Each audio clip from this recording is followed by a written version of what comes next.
저 같은 경우는 10종목을 샀거든요. 10종목을 샀고, 뭐 종목을 다 말하는 건 약간 리딩방 같아가지고 얘기를 하고 싶진 않고, 테슬라만 한 번 얘기를 한 거야. 하다 보니까 얘기가 길어져서 결국은 얘기가 되는데, 거의 평단가가 한 230불 정도 되는데, 220불 때는 레버리도 조금 넣었어요. 중요한 건 여러분들 너무 종목을 압축해서 이렇게 투자하지 마시고 좀 분산해서 투자하시라는 말씀 좀 드리고 싶어가지고 지금 그 얘기를 드린 겁니다. 그리고 제가 이제 오랜만에 주식 매매를 했는데 샀다는 주식이 이제 테슬라냐 고작 테슬라냐 뭐 이렇게 얘기하시는 분이 있는데 사실 테슬라라는 기업은 상당히 위대한 기업이에요. 아시겠지만 전기차에서도 사실은 제가 한국에서 차를 못 살까 생각을 하고 있는데 만약에 일본 캠핑 여행 뭐 한 달짜리 석 달짜리 하게 되면 전기차를 한번 여행할 생각도 하고 있고 아니면 일본을 안 가고 유라시아 횡단 블라디보스토크 유라시아 횡단하면 이제 뭐 도요타 4러너라든가 랜드크루저 같은 차를 생각을 하고 있는데 그래서 가격을 쭉 봤단 말이에요. 시세 어떻게 봤는데 중고 시세 봤거든요. 근데 야 테슬라 차는 동급의 현대기아차 전기차보다 가격이 1,000만 원이 더 비싸요.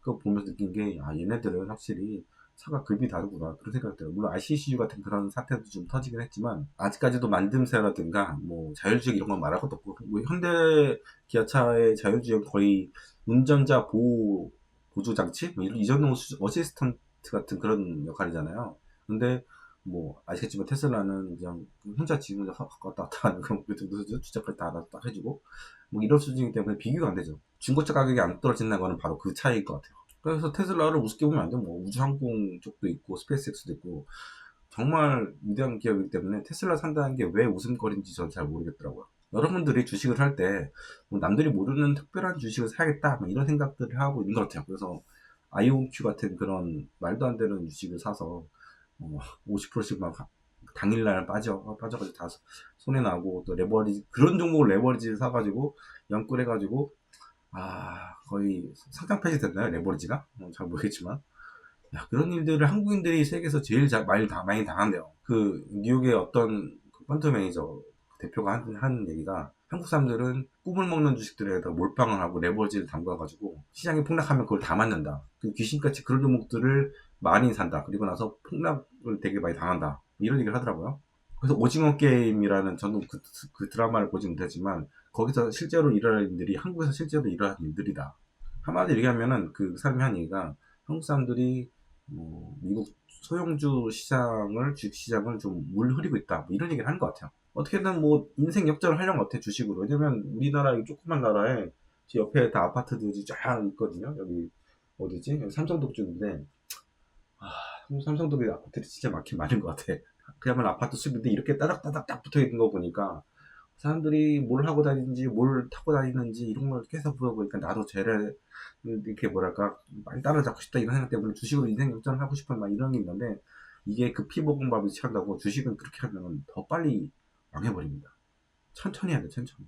되게 위험하고 그 칼, 칼 같은 종지예요 칼. 그때 양날의 칼. 그렇기 때문에 진짜 잘 다뤄야 되는데 그냥 거기다가 레버리지 그냥 깔고 막 인버스, 굿버스 이런 거 하고 이거는 한국은 뭐랄까 제 생각에는 한국인들이 투자에는 잘 안 맞는 그런 뭐랄까 그런 쪽인 것 같아요. 너무 성격이 급한 게 어떻게 보면 투자한테 잘 안 맞거든요. 오히려 부동산 투기 같은 거는 잘 맞을 수 있어요. 왜냐면 그 트렌드를 따라가면 되는 거니까. 그리고 잘 빠지지도 않잖아요. 근데 지금 요즘 빠지긴 빠졌지만 근데 버티면 또 올라가잖아요. 그렇죠? 부동산은. 근데 어, 주식시장은 트렌드 따라갔다가 빨리 제때 안 나와버리면은 망해요. 이거는 계속해서 반복이 되는 것 때문에 어떻게 보면 한국인들은 그 성격 급한 게 좋은 점도 상당히 많은데 한편으로는 투자에 있어서는 상당히 안 좋다. 그렇기 때문에 한국에서 세계적인 투자자가 나오기도 쉽지가 않고 아직까지 나오지 못했고 그 똑똑한 머리로 그렇기 때문에 그 제가 이름 찾아보니까 미국 자산조종사 아카디안의 오웬 라모트 수석 부사장 한국 개인 투자자들이 곧 폭락할 증권을 매수하는 놀라운 능력이 있다.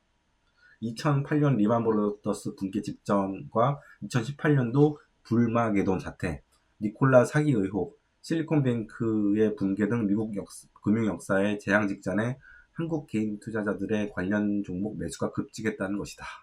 이런 얘기들을 듣는 거예요. 이게 약간 뭐랄까 부끄러운 거죠. 쪽팔린 거죠, 솔직히. 여러분들이 다그렇다는 게 아니라 여러분들이 혹시라도 그런 스타일로 투기를 하고 있다면 한번 반성을 해야 될 부분일 것 같아요.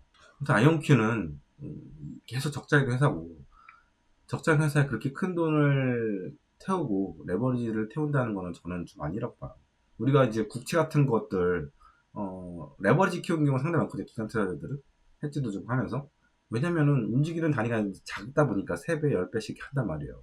10배까지는 좀 안 하고 3배까지 했단 말이에요. 근데 하루에도 급등률이 50%씩 나는 주식에다가 하는 거는 자살행위라는 생각이 들고, 테슬라에 대해서 좀 얘기하면은 올해 뭐 5월달쯤에 이제 그 모델 Q가 나오잖아요. 볼륨 모델 25,000불짜리 모델 나오잖아요. 이게 당장 올해 나온다고 해서 올해 뭐 유의미한 그런 숫자의 생산량 판매량은 못 만들 거예요. 왜냐면 처음 전기차를 런칭을 하게 되면 거의 1년 동안은 생산 지옥을 경험을 하잖아요. 시행착오이고, 물론 예전에 비해서 좀 많이 짧아진 거긴 하지만 올해 막 그 테슬라 그 전체 매출, 생산량, 판매량에 뭐 한 30만 대라 기여할까요? 내년 정도 돼야지 한 50만 대 넘어가면서 이제 볼륨 모델이 될 것 같고, 나중에는 이제 모델 Y의 자리를 꿰차겠죠, 가격 때문에. 그렇죠? 그런데 일단은 모델 Q가 잘 나오게 되면은 판매량이라든가 생산량 이런 것들 전에 이미 주가를 먼저 띄워버리죠. 아무튼 모델 Q가 좀 잘 나왔으면 좋겠어요. 왜냐면 저도 이제 테슬라 주주이기 때문에 잘 나왔으면 좋겠고, 여러분들하고 이제 한 배를 탔습니다. 근데 이제 복병은 뭐냐면 25,000불대의 가성비 좋은 차들이 이미 전 세계에 중국 차들이, 중국 전기차들이 많이 이제 퍼져 있는 상태고, 걔네들하고 경쟁을 해야 되는 상황이 됐고, 쉽지가 않을 거라는 생각이 들어요. 왜냐면은 그 테슬라가 25,000불짜리 전기차를 내잖아요. 그렇게 되면은 중국은 그거보다 더 저렴한 비슷한 급의 전기차를 또 낼 거란 말이야. 그러면 사람들이 고민을 할 거란 말이지. 지금 그 모델 Y라든가 모델 3 같은 그 전기차들이 비슷한 상황에 지금 처해 있는 상황 아니에요? 원래 처음에 그 모델 3 나왔을 때, 우리나라 런칭했을 때 가격이 한 8천만 원 막 이랬던 것 같아요. 근데 지금은 5천만 원대까지 떨어진 상태고, 가격이 쭉쭉 내려가다 보니까 영업이익률 같은 경우도 예전에 한 25%씩만 나오고 그랬었던 걸로 기억하는데, 테슬라가 지금은 10%대까지 떨어졌는데, 그 현대차보다 떨어져 아래요. 지금 현대차가 테슬라보다 영업이익률이 더 많이 나는 그런 상황가 지금 됐거든요. 그러다 보니까 주가가 이렇게까지 반토막이 나는 거는 그런 게 상당히 큰 것 같고, 이제 모델 Q 같은 저렴이 모델이 나오게 되면 마진이 상당히 박하잖아요. 박하면은 당연히 영업 마진이 좀 더 떨어지겠죠. 그래서 사람들이 지금 반등짜리인데 반등을 못하고 오늘 3% 빠졌다 막 얘기를 하면서 이게 이것 때문에 그런 거 아니냐 뭐 이런 얘기도 하는데, 하여튼 그거는 좀 장기적으로 영향을 미치는 거기 때문에 좀 다양하긴 하겠지만, 일단은 저도 테슬라 샀지만 이거는 트레이딩 관점이라 말씀드렸고, 한 300불 이상 되면은 조금씩 이제 분할 매도로 가지 않겠나. 이게 뭐 400불 가고 480불 가고 500불 가고 뭐 2년 안에 200불에서 800불까지 갈 수 있다 뭐 이런 말도 안 되는, 개도 안 하는 부작들이 나오는데 진짜 월가 진짜 장난 아니지 않습니까? 여러분들 월가 하는 얘기들도 듣고 그런 거 듣고 이제 투자하지 마세요. 왜냐면 걔들 그냥 목에 걸면 목걸이고 귀에 걸면 귀걸이고 뭐 이런 애들이야 진짜. 줏대가 없잖아요. 그렇죠? 누가 220불 때까지 폭락을 얘기하긴 했어요. 테슬라에 대해서. 그 JP 모건이가 어디 시티였나? 되게 비관 혼자나 있었는데 모건스탄이었나? 모건스탄이 같기도 하고. 근데 그 사람이 잘렸다고 했던 것 같기도 한데, 아무튼 모델 Q가 좀 나와줘서 한 50만 대 이상은 팔려줘야지 뭔가 이제 그 테슬라가 좀 자리를 잡아가는, 170만 대, 114만 대에서 2년 동안 정체됐다는 건 상당히 큰 문제입니다. 지금 성장하는 기업이 성장을 멈춰버렸다는 건, 아무리 뭐 스페이스X가 대단한 걸 했고 슉 내려가지고 이렇게 해가지고 슉 해가지고 딱 잡잖아요. 이렇게 잡잖아요. 이렇게 잡잖아요. 볼 때마다 참, 야, 진짜 가슴이 웅장해지는데, 아무리 그런 걸 한다고 하더라도 지금 이 회사의 가장 큰 캐시카우는 자동차 판매가 돼야 되고, 자율주행도 잘 되고, 그 FSD도 잘 많이 팔리려면은 차가 많이 팔려야 되잖아요. 그렇죠? 아무리 라이센스를 나중에 다른 기업들한테 준다고 하더라도 기본적으로 테슬라 차들이 많이 깔려야 되는데, 그게 안 되면 안 되죠. 회사의 미래가 좀 어두워지는 거고. 그래서 제가 저번에 영상에 말씀드렸던 게, 내가 10년 뒤에 이 회사의 주가가 100을 간다고 치면, 예전에 그렇게 생각했는데 지금은 80까지밖에 못 갈 것 같다. 왜냐면 너무 쟁쟁한 중국의 전기차 기업들이 나와 있고, 모든 테슬라의 그 산업군들, 뭐 로봇이라든가 여러 가지 이제 휴먼 같은 것들, 중국 기업들이 전방위적으로 테슬라를 압박하고 있는 상황이고, 그리고 시장에 있어서도 유럽에서도 시장을 잃고 있는데, 저는 유럽에서 지금 유럽 시장을 지금 잃고 있는 게 상당히 좀 중요하다고 봐요. 왜냐면 그래도 비싼 차들을 사줄 수 있는 대륙이 유럽밖에 없어요. 유럽밖에. 한국은 1년에 그 테슬라 전기차가 3만 대 정도 팔리거든요. 2만 9천 대 팔렸나? 근데 전체 177만 대에서 3만 대면 굉장히 작은 숫자고, 일본에서도 테슬라가 엄청나게 많이 팔리거나 그러진 않거든요. 그리고 동남아, 중남미 이런 데는 테슬라 전기차가 없어요. 다 합쳐봤자 만 대도 안 팔리거든요. 중국에서는 지금 이제 내년 되면은 10위권 밖으로 밀려날 것 같아요. 테슬라 전체 그 전기차 판매량이 지금 7위 정도 되는데 10위로 밀려날 것 같고. 그래서 제가 얘기했잖아요. 애플이랑 테슬라 같은 경우는 중국 시장에서 퇴출될 것이다. 한국의 삼성전자 같은 그런 상황에 처하게 될 것이다. 그런 얘기를 했는데 그게 지금 그대로 가고 있고. 근데 이건 어차피 버린 시장이란 말이야. 아무리 그 일론 머스크가 공을 들인다고 하더라도 결국은 안 된단 말이야. FSD, FSD 지금 런칭 했잖아요? 그거 런칭하면 뭐예요? 차가 안 팔리면 말짱 꽝이지. 게다가 지금 중국 전기차 업체들이 자율주행 서비스를 무상으로 돼요. 근데 그렇게 하면 이제 사람들이 돈 천만 원씩 주면서 FSD를 사야 될 이유가 없어지죠. 그렇기 때문에 미래, 테슬라의 미래에 대해서는 예전만큼 완전 100% 낙관적인 그런, 예전에 제가 얘기했잖아요. 야, 테슬라 나중에 한 10년 뒤면 시총 1위 될 수도 있을 것 같다는 생각을 이렇게 얘기했었는데, 지금은 그 생각이 조금 바뀌고 있습니다. 솔직히 얘기해서. 게다가 아까 말씀드린 대로 유럽 시장을 잃어버리면 진짜 비싼 모델 X, 사이버 트럭. 사이버 트럭은 유럽에서 안 팔리죠. 왜냐면 유럽은 길들이 좁기 때문에 사이버 트럭 같은 엄청난 픽업 트럭들을 거리에서 본다는 게 쉽지가 않고, 차라리 모델 Q는 많이 팔릴 수 있을 것 같은데, 근데 이제 중국 전기차들이 많이 들어오고 있고, 그래서 낙관하기가 상당히 쉽지 않다. 전기차 캐즘 같은 경우에는 저번도 얘기 드렸지만, 캐즘이 생긴 가장 큰 이유는 전기차가 비싸기 때문에 생긴 건데, 그 캐즘을 극복한 국가가 딱 두 나라가 있어요. 뭐냐면 북유럽에 있는 국가들. 거기는 워낙 그 1인당 국민소득이 1만 4천 불이거든요. 1만 4천 불이면은 대당 4만 불 정도, 4만 불도 안 하죠. 4만 불도 안 하는 4만 5천 불 정도 하는 모델 3나 모델 Y 같은 차량들을 아주 쉽게 살 수가 있죠. 왜냐면 1만 4천 불이면 한 달에 1만 뭐 2천 불씩 버는 건데 한 석 달만 일하면은 전기차를 산 거잖아요. 그러니까 쉽게 살 수 있는 거고 세제 혜택이라든가 뭐 톨비라든가 주차 이런 거 엄청나게 저거 하니까 혜택이 많으니까 북유럽 사람들은 전기차 사는 데 있어서 꺼리낌이 없어. 그 외의 국가들은 전기차를 사기가 버거운 거죠. 비싸기 때문에. 근데 중국에서 캐즘이 그 극복이 된 가장 큰 이유는 만불대의 차들도 진짜 많다니까 전기차들이. 그리고 중국 공산당 자체가 내연기관 차들의 그 차량 번호판을 쿼터제로 해서 제한을 해요. 그래서 전기차만 팔게 한단 말이에요. 전기차만 사게 만든 거지. 그런 강압적인 그런 정책이 있었기 때문에 캐즘을 돌파할 수밖에 없었죠. 그래서 생태계를 중국 공산당이 되게 잘 만드는 건 있어. 근데 우리나라는 전기차가 너무 늦었죠. 늦게 나왔고 지금도 경쟁력이 막 되게 좋다고 느끼기가 사실 쉽지가 않은 상황이고 그렇다 보니까 정부가 현대기아차를 위해서 어떻게 보면 전기차에서도 규제를 준다고 해야 되나? 현대기아차가 자생적인 그런 경쟁력을 가질 때까지 약간 그 무역 규제라든가 환경 규제 같은 것들 뭐 이런 것들을 해가지고 현대기아차를 보호하는 그런 게 좀 있거든요. 뭐 아시는 분도 아시겠지만 왜냐면 자동차 산업이라는 게 엄청나게 그 고용이라든가 GDP에 큰 파급력을 주는 그런 산업이다 보니까 보호해야 되는 건 맞아. 저도 그걸 이해를 하는데 이제 소비자들이 그런 걸 다 피해를 다 받는 거죠. 어떻게 보면 어쨌든 그렇기 때문에 우리나라는 캐즘 극복을 못하고 전 세계 전기차 판매량이 평균 판매량이 15% 정도인데 우리나라는 7%밖에 안 돼요. 그리고 되게 놀라운 건 뭐냐면 요즘 전기차가 안 팔려가지고 경매로 엄청나게 많이 나오더라고요. 그러다 보니까 예전에는 그 지하 주차장 같은데 차량 주차장 같은데 보면 약간 의무적으로 전기차 충전소라든가 충전한 자리 이런 것들을 마련하게 했는데 지금은 그게 좀 뭔가 좀 바뀌어가지고 전기차 충전하는 자리들을 없애거나 줄이거나 아니면은 전기차 충전되는 전기차만 주차하게 하는 그런 게 있었는데 그렇게 하지 않고 전기차랑 일반 내연차랑 번갈아가면서 주차를 할 수 있도록 그런 게 또 생겼더라고요. 야 이게 5년 전에 제가 한국 떠나기 전에는 절대 그런 일이 없었는데 상상도 못하는 일이었는데 전기차가 이렇게까지 우리나라에서 캐즘 문제가 심각한지는 좀 몰랐어요. 아무튼 여러 가지로 볼 때 전기차가 대세는 맞기는 한데 너무 이렇게 완전 대세로 가다가 고잉 투 더 문 하다가 이렇게 꺾였어요. 이렇게 사지로. 그래서 참 전기차 가격이 좀 빨리 내렸으면 좋겠다. 이런 생각을 하고 있습니다. 그래서 이제 일단 지금 자체로는 너무 그 테슬라에 대한 그 비호감이라든가 반감이라든가 비관론이 많기 때문에 주가가 워낙 개인 손을 많이 타는 주식이잖아요. 그래서 가격 하락이 너무 필요 이상으로 많이 빠진 것 같다. 그런 생각이 들어서 지금 트레이딩 관점이에요. 트레이딩 관점. 제가 이거 가지고 홀드를 해서 5년, 10년 그렇게 가져갈 생각은 전혀 없고 적당하게 먹고 나와야겠다. 뭐 이 생각만 해서 약간 포트폴리오에서 일부 담은 상태입니다.